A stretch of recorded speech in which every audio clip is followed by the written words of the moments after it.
माझी शाळा. या शाळेतल्या कणाकणात जाणवतंय माझं बालपण.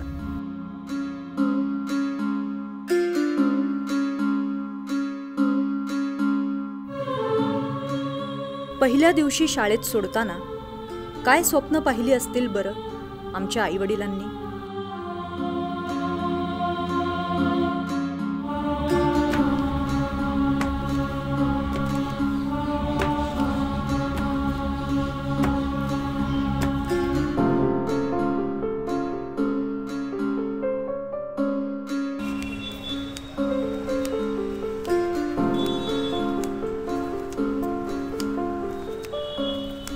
आज मागे वळून पाहताना एक एक क्षण पुन्हा जिवंत होतो आणि अभिमानानं मान उंचावते.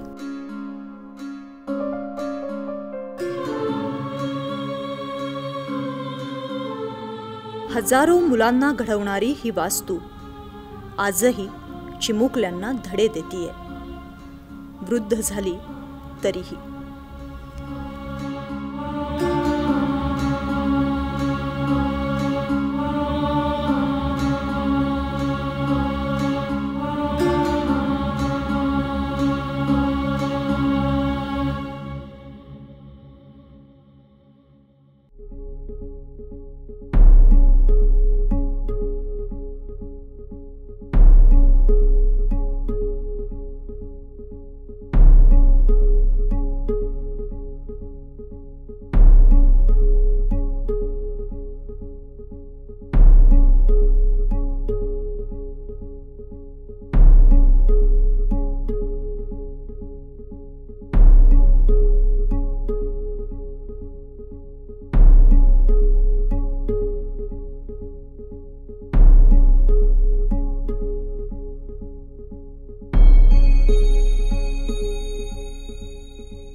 सध्या कॉम्पिटिटिव्ह वर्ल्ड आहे, त्याच्यामुळे प्रत्येक मुलगा हा कॉम्पिटिशनमध्ये उतरायलाच हवा. सो मी माझ्या मुलींना कॉन्व्हेंटमध्येच शिकवणार, कारण मराठी मीडियममध्ये तेवढी मुलं स्मार्ट होत नाहीत जेवढी कॉन्व्हेंटमध्ये होतात. आणि इंग्लिश ही वर्ल्ड वाईड लँग्वेज असल्यामुळं इंग्लिश आल्याशिवाय गत्यंतरच नाही आहे आणि convent education is a must. मातृभाषेतून शिक्षण हे असलंच पाहिजे असं माझं मत आहे. कारण ज्या वेळेला मूल पहिलं शब्द जो ऐकतो तो आपल्या मातृभाषेतलाच ऐकतो आणि हळूहळू तो मातृभाषा पहिल्यांदा शिकतो, ऐकायला शिकतो, बोलायला शिकतो, समजायला शिकतो. मग ज्या वेळेला त्याला आपण शिक्षण देतो त्यावेळेला त्याच्याच भाषेतून दिलं की त्याला आपलंसं वाटतं. आणि दुसरी गोष्ट, त्याला स्वतःचं आपलं मत त्याला मांडता येतं, स्पष्टीकरण देता येतं, व्यवस्थित सांगता येतं. म्हणून माझ्या मते मातृभाषेतूनच प्राथमिक शिक्षण तरी असावं असं मला वाटतं. आत्मप्रकटीकरणासाठी मातृभाषेतून शिक्षण हे फार गरजेचं आहे.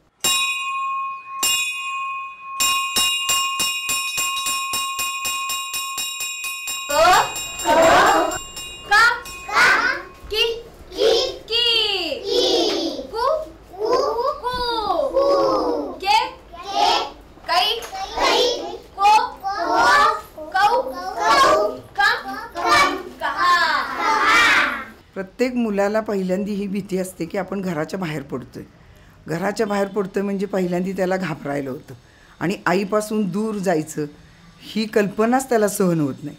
पण ज्या वेळेला तो शाळेत आईबरोबर येतो, आईचं बोट सोडतो आणि बाईंचं बोट धरतो, तेव्हा त्याला त्या स्पर्शामध्ये असं नक्कीच जाणवतं की आपल्या आईसारखंच हे बोट आहे. आणि ते जाणवल्यानंतर हळूहळू त्याला या बाई पण आपल्याशा वाटायला लागतात. पण हे एक दिवसाची गोष्ट नसते, हे रोज रोज होत गेल्यानंतर त्याला विश्वास निर्माण होतो. हात वर, हात डोक्यावर, हात खांद्यावर, हात खाली.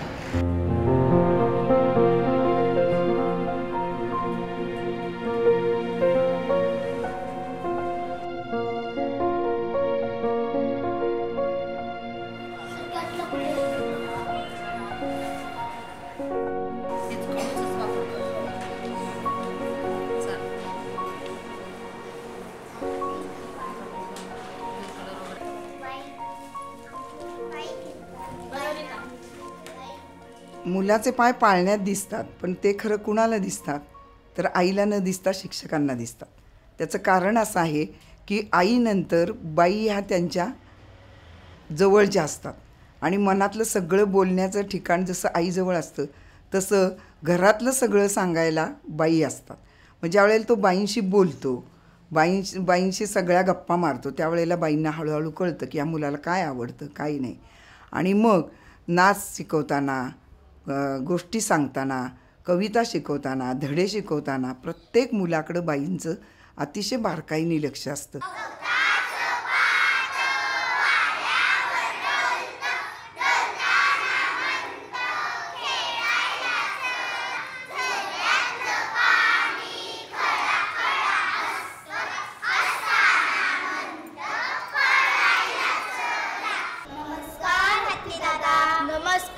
नमस्कार. काय खेळणं चाललंय वाटतं? ओ हाती दादा, तुम्ही पण या ना आमच्या बरोबर खेळायला.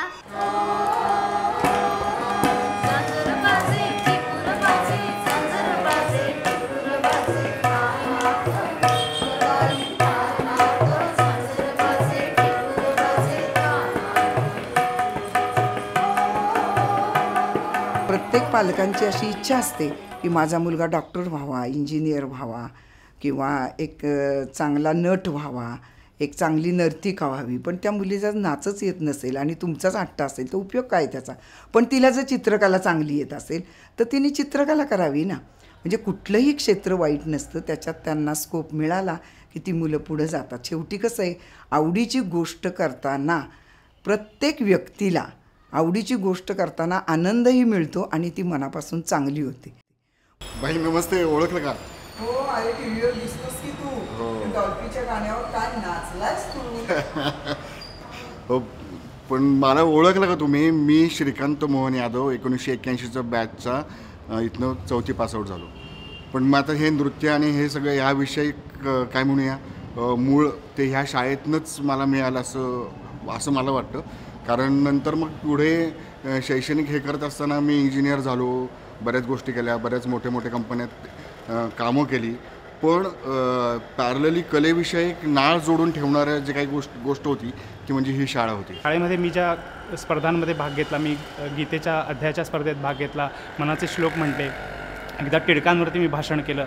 तर त्या सगळ्याचं जे म्हणजे ह्या ज्या सभाधीटपणाचं मूळ आहे ते या शाळेच्या त्या संस्कारांमध्ये मला कुठेतरी आढळतं. माझं शिक्षण संपल्यानंतर मी आसामला गेले होते. तिथे बोडो अतिरेक्यांच्या मुलांची जी शाळा आहे ती शाळा मी तिथे चालवली आणि त्यांच्या मुलांसाठी मी तिथे काम केलं. आणि हे सगळं करत असताना मला असं जाणवलं की शाळेतल्या बाईंनीच आम्हाला घडवलं आहे. मराठी माध्यमातून शिकल्यामुळे मला ह्या गोष्टीचा खूप जास्त फायदा झाला की मी अगदी शेवटच्या माणसाचा प्रॉब्लेम समजू शकतो आणि त्याच्यासाठी एक चांगला लीडर म्हणून काम करू शकतो. मला स्वतःचा आत्मविश्वास महत्त्वाचा म्हणजे अभ्यासाची आवड निर्माण झाली. त्यामुळे मी वेगळ्या गोष्टीं प्रयत्न करू शकलो आणि नवीन गोष्टी शिकताना आणि प्रयत्न करतानाच मी लंडनला जाऊन शिकण्याचं ठरवलं. तर माझं शिक्षण पुढचं लंडनला झालेलं आहे. तुला ती आपली 4थीतली कविता आठवते का रे? घाटातली वाट. नाही रे, त्यावेळेस नाही पाठ केली आणि आता काय आठवणार आहे. ए दीपा, तुला आठवते का? हो आठवते ना. म्हणायची का? चालेल. घाटातली वाट काय तिचा थाट, मुरकते गिरकते लवते पाठोपाठ, खाली खोल दरी वरून सकडा, भला मोठा नाग जळू उभा काढून फळा, निळी निळी परडी कोणी केली पालती, पाने फुले सांडली वरती आणि खालती, भिवू नका कोणी पाखरांची गाणी, सोबतीला गात गात हळहळतं पाणी, घाटातली वाट काय तिचा थाट, गाणी म्हणून टाळ्या पिटू जाऊ तू बाबा.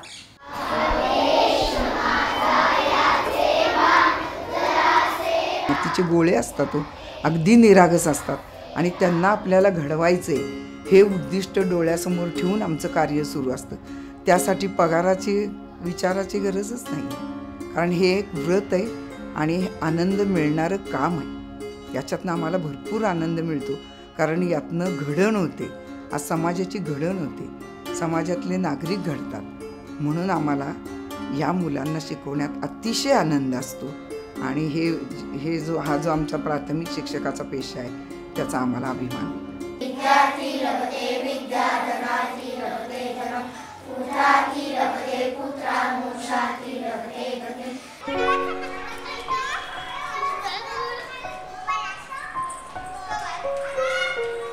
कवीला आकाशात केव्हा उडावेसे वाटते.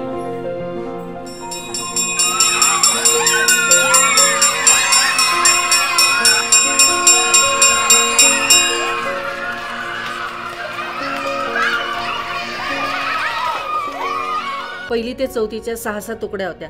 2,500 ते 3,000 मुलं होती आणि अशी परिस्थिती होती की शाळेच्या दरवाजापासून तर कैलास डेअरीपर्यंत रात्री लोक झोपायला येत होती ॲडमिशनच्या वेळेस. ही परिस्थिती होती पूर्वी. तरी पण ॲडमिशन मिळत नव्हतं. कित्येक लोकांना आम्ही परत पाठवावं लागायचं. एकेका वर्गात 60 ते 70 मुलं होती. पण आत्ता अशी परिस्थिती झाली ते इतकी जाणवतं आहे प्रकर्षाने आम्हाला की शेकड्याच्या घरात 250पर्यंत मुलं आलेली आहेत. 1000 मुले 60, मुली 101, रजा मुले 17, मुली 27. पालकांना मराठी माध्यम म्हणजे सहज वाटते, काहीच नाही, आणि इंग्रजी माध्यम म्हणजे विशेष काहीतरी आहे. आपण तिथलं मुलांना घातलं म्हणजे आपली मुलं फार विशेष होतील असे, आणि त्यामुळं ते मराठी माध्यमांकडं पालकच मुळात दुर्लक्ष करतात. मराठी शाळांकडे जो ओढा कमी आहे तो जर वाढायचा असेल तर जसं संस्था, सामाजिक संस्था, शैक्षणिक संस्था आणि शासन ह्यांनी जरी काही योजना राबवणं आवश्यक असलं तरी मुळामध्ये जो पालक वर्ग स्वतः मराठीतून शिकला, आज इंग्रजी माध्यमाच्या शिक्षणात माझ्या मुलांनी शिकावं याचा आग्रह धरतो आहे, त्यांची मानसिकता बदलणं आवश्यक आहे. शुभं करोति कल्याणं आरोग्यं धनसंपदा शत्रुबुद्धी विनाशाय दीपज्योती नमोस्तुते. 7 जून 2006 साली आम्ही वर्गात गेलो. प्रार्थना झाली आणि प्रार्थना झाल्यानंतर मुलं पसायदान म्हणत होती. मीही शांत बसले होते आणि नंतर गोष्ट सांगता सांगता माझं सहज वर लक्ष गेलं तर त्या छताची एक फळी निसटली होती आणि त्यातून हळूहळू माती पडत होती. माझ्या काळजात धस्स झालं आणि असं वाटलं, अरे हे जर पडलं तर. आणि दुसऱ्या क्षणाला मी मुलांना दुसऱ्या वर्गामध्ये नेलं आणि तासाभरात धडाधडाधडा ते खाली कोसळलं. पटकन मनात आलं की जर मी हे केलं नसतं तर.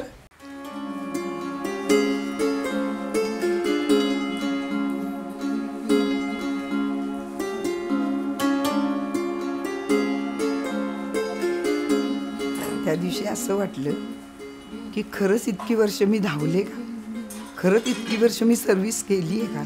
कारण अजून मला खूप करायचं होतं, पण शेवटी आपल्याला कुठंतरी थांबायचंच असतं. त्यामुळं 58व्या वर्षी रिटायरमेंट असल्यामुळं आज उद्या रिटायर होणार म्हटल्यावर आज मला खरंच असं वाटलं मागे वळून पाहताना की प्रत्येक वर्षी आपण काय केलं, कसं केलं याची सगळी मनात उजळणी झाली. आणि या पेशाचा मला खूप अभिमान वाटला की मला माझ्या परीने जितकं मला करता येईल तेवढं मी केलं आहे, याचं मला आज खूप समाधान आहे. प्रत्येक माणसाला ध्यास असतो, तो मलाही होता. आम्ही रिटायर झालो, आता शाळा रिटायर होते. पाहूयात पुढं काय होतंय ते.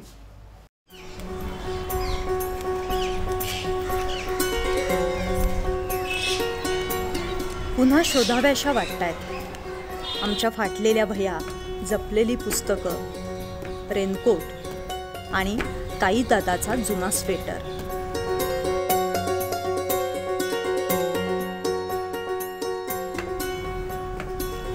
आजही आठवतायत जिंकलेली बक्षिसं, हरलेल्या स्पर्धा, शाईचं पेन आणि बोरू. आता पुन्हा हवी आहे मैत्री, घट्ट रुजलेली मैत्री. आमच्यासोबत हे सगळं अनुभवणारी ही वास्तू आज रिटायर्ड होतीये. शाळा रिटायर्ड होतीये.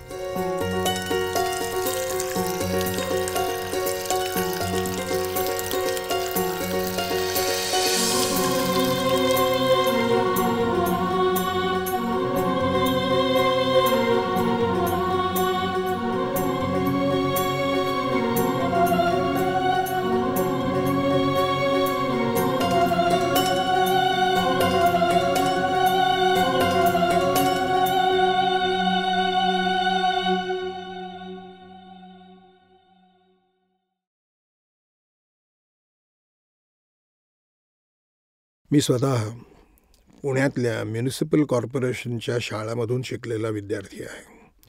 माझं शिक्षण पूर्णपणे मराठीत झालेलं आहे.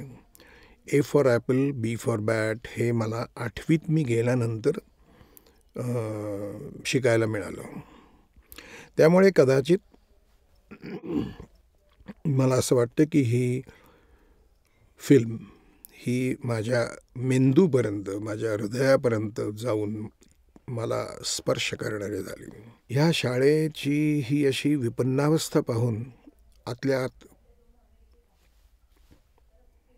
खूप रडू आलं.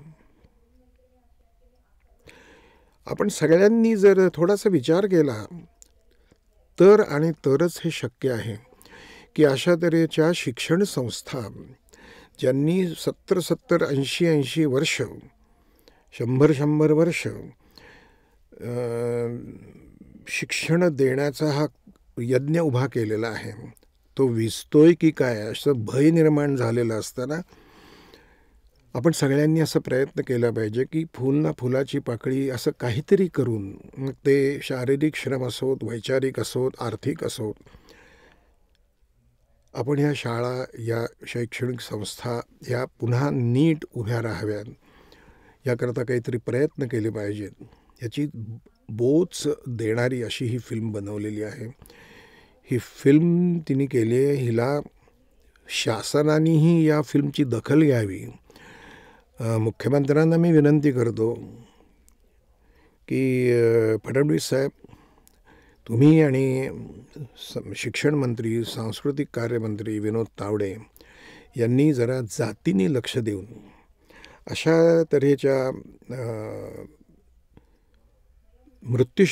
शय्येवर पडलेल्या एखाद्या योद्ध्यासारख्या अशा या शाळा आहेत, तर अशा शाळांना काहीतरी अभय मिळावं म्हणून काहीतरी ठोस पावलं आणि त्वरित उचलावीत अशी माझी नम्र विनंती आहे शासनाला. ही फिल्म पाहिल्यानंतर आमची मराठी, मायमराठी, मराठी भाषा जगली पाहिजे, जगवली पाहिजे असं म्हणून गळे काढणाऱ्या सगळ्या लोकांच्या डोळ्यामध्ये अंजन घालणारी अशी ही फिल्म अमृता दाहरकरनी बनवलेली आहे असं लक्षात आलं.